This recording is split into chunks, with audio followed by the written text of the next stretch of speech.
Brock. In the 11 months you've been on YouTube, you've plagiarized over 150 videos where you attempt to articulate your, other people's opinions on secularism. In these 11 months you've been rhetorically barfing all over the legitimate discussions here on YouTube, and unfortunately neither Antybu nor I could ever bring ourselves to take your videos seriously. It's not because your opinions are never accompanied by evidence.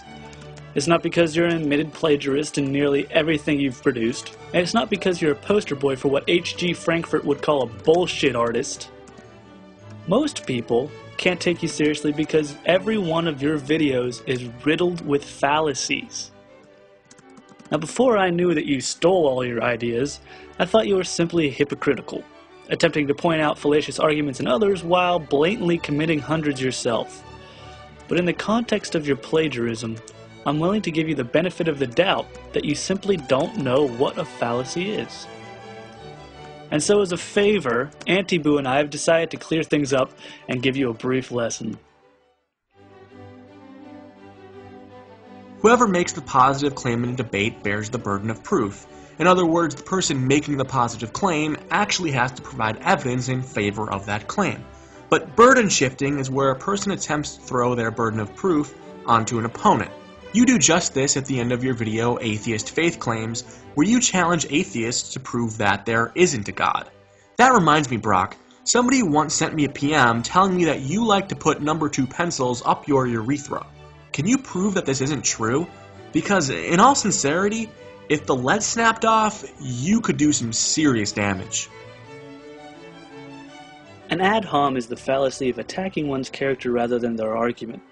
You demonstrate this fallacy in many of your videos, including Sam Harris is a bigoted atheist, atheist hypocrisy, and Hitler was an atheist. To put that into context, Brock, that would be like me saying, Brock Lawley licks Pat Robertson's dick. His position on education is therefore invalid. See how my argument is flawed here? Your unyielding passion for Pat's throbbing member has nothing to do with the validity of your claims on education.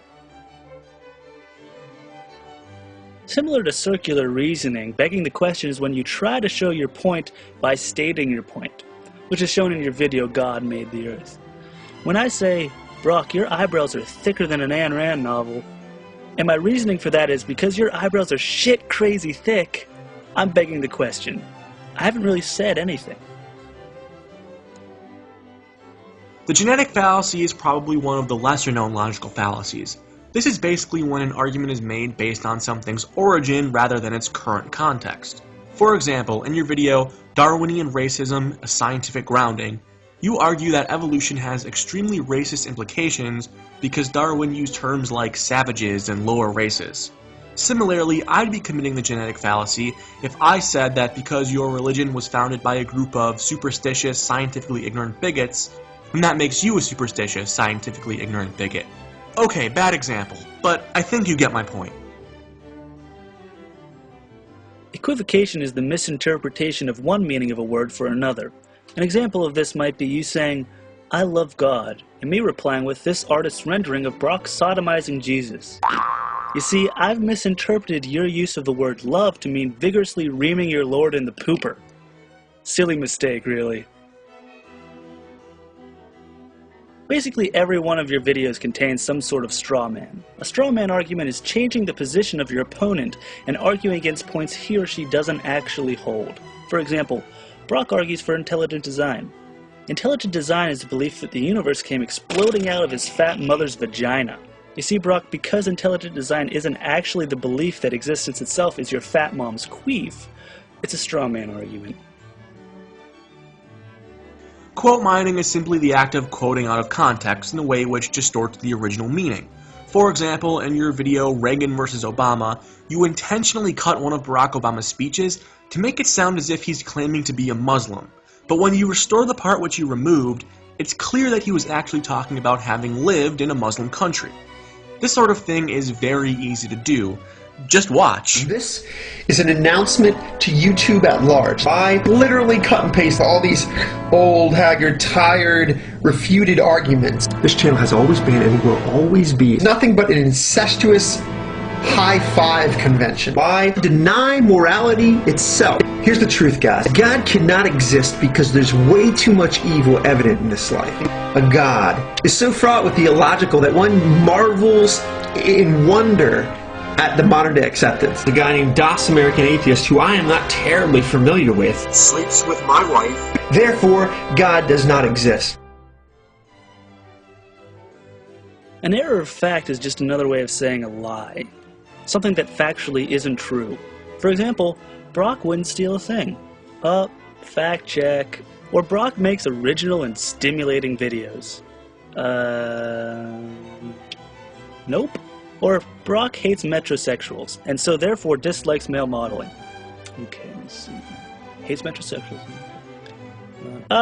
Nope. Was a male model. An argument ad populum is a logical fallacy where you claim that a proposition is true because a lot of people believe that it's true. In your video, Life After Death and an Atheist Faith Leap, you cite the prevalent belief in an afterlife as if that were actually evidence of an afterlife. This would be like if I took a poll of YouTube users and discovered that most people believe that you wear eyeliner in your videos. Just because everybody thinks you wear eyeliner, that doesn't mean you actually do. Although, your lashes are suspiciously striking. This is your basic logical fallacy, and it comes in many forms. It's basically any argument where premise A claims to show how premise B is true when it doesn't. For example, Brock loves to wear mascara. RuPaul loves to wear mascara.